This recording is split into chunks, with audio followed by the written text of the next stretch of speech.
So today I wanted to do a quick little update about my mental health and how going off of that video where I talked about how I was going to stop taking my Prozac to see if I could handle my anxiety on my own. I wanted to scream a resounding yes that I have been able to keep track of my feelings and my feelings specifically of anxiety and work through them with breath work and things like that. So I'm really excited about that. On August 13th, I decided that I was going to do a little experiment on myself to see how I have been able to work through my anxiety, something that I have had a really hard time doing, which if you've been watching my videos and stuff, you already know that. I have had a very difficult time trying to work through anxiety and through depression and through other various, I'm not even gonna say various, and an eating disorder.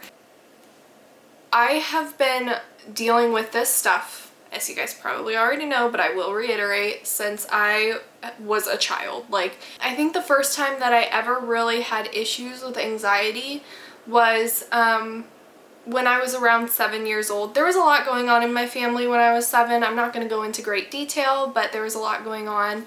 So I did not feel very secure, and I kind of spiraled into anxiety. Something that I noticed, I think the first time that I really noticed that I was not feeling okay was when I was staying the night at a friend's house down the road from my house, literally right down the road from my house, and I was trying to sleep, but I couldn't sleep, and I felt like I was gonna throw up, and I felt like my throat was closing up and I couldn't breathe, and I ended up having to wake up her parents, and all of that. It was really bad, and her parents weren't really happy with me at that point. And then another time with the same friend, I had gone out to get, I don't even remember. I was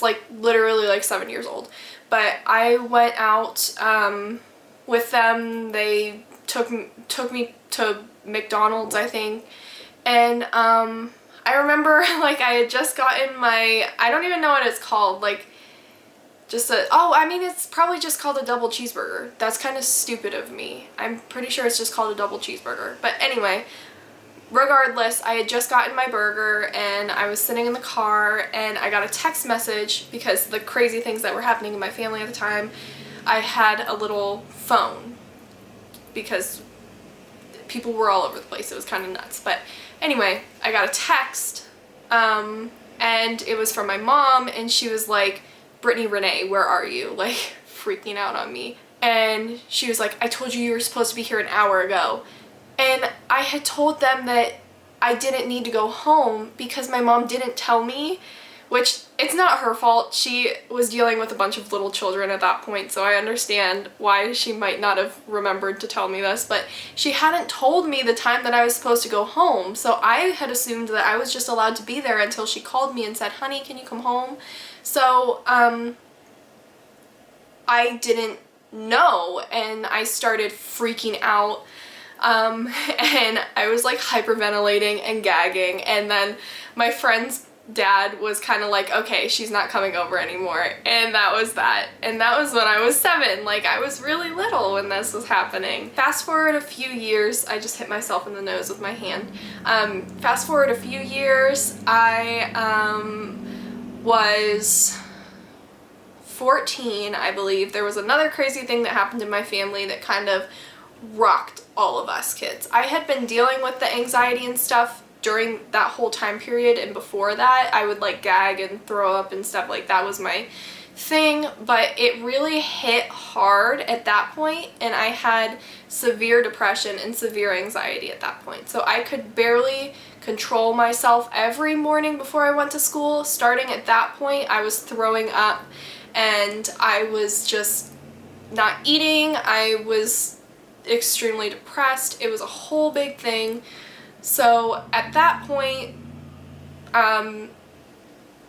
things started to get really bad and I couldn't manage on my own. So when I turned, I think it was around when I turned 16, my mom and my parents didn't really know much about mental health disorders and things. My paternal grandfather had schizophrenia, and that was the most that anybody knew about mental health disorders and things like that. So they had no clue what was going on. They kind of thought I was just being dramatic, and that's not their fault, so don't get mad at them, because like the area that I grew up in, like that was kind of like, you know, you didn't talk about mental health. That was a big deal. They did not know what to do with me. They kind of got frustrated because I wouldn't do normal human things. Like I was in 4-H at that time, and I wouldn't even go into the 4-H building without throwing up. I couldn't even get in the car without throwing up. Like I couldn't walk off my front porch knowing I had to go somewhere without throwing up. I remember I used to love going shopping, and I still love going shopping, but when I was a kid I used to love going shopping, and at a certain point I would throw up even thinking about going to Dollar General. So it was really rough, and that time period kind of lasted until I was around 16. And once I was 16 and started counseling, it kind of helped. And then around the time I turned 17 or was turning 17, I was finally put on Prozac. And that's where, you know, I'm pretty sure I kind of like picked up on in my previous video about this. So, of course, I was on Prozac for a while, which you guys know. In high school, I apologize to anybody in high school who thought I was nuts, but like I was finally able to be myself, or at least what I thought was myself, on on Prozac. So I was kind of nuts. I'm not even gonna lie. I was kind of crazy. I got kind of bullied for being kind of out there, so like maybe next time think about how somebody's mental health might be during that time period and don't bully them if they're going through something. But anyway, fast forward from that. When I graduated high school, I moved in with William. Actually, right after my grad party, I got all of my stuff, packed it into his Mercedes that he has, because he had given it to me to use. I packed all of my stuff into the Mercedes and I left my parents' house.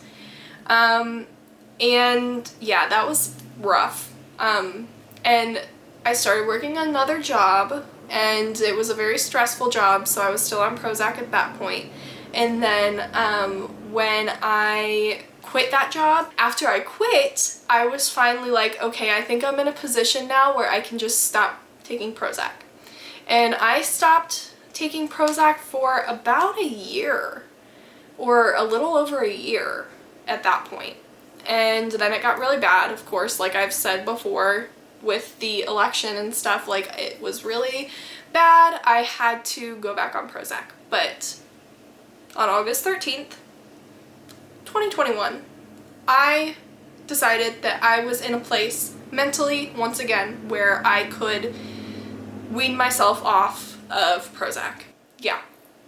So since then, I have been actually doing really well, and typically like big trips, like the trips that we've had to take to Ohio for weddings that we've had to record and stuff like that, typically that like gives me really bad anxiety, like going out and doing things like that.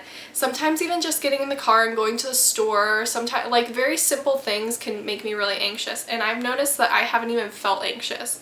And if you've been watching my videos as well, you probably know that in later this month, which it's October now, later in this month I am going to be having rhinoplasty done to my nose, to open it up a bit more so that I can breathe better. So I'm not even anxious about that, and that's really a cool thing because I have had such severe anxiety for so long. Like when I was getting my wisdom teeth removed when I was 17, 18, I can't remember how old I was. Anyway, I was even kind of anxious about that when I was on Prozac. So it's a really just a wonderful thing now. I'm feeling so much better. And yeah, this is kind of like the update for 2 months. I think I'm going to continue to document this stuff because it's kind of like, if I'm going to talk about my lifestyle changes and how they're benefiting me, I should talk about mental health as well. Thank you guys for watching. I hope you guys have a wonderful rest of your day, and I will see you guys in the next one.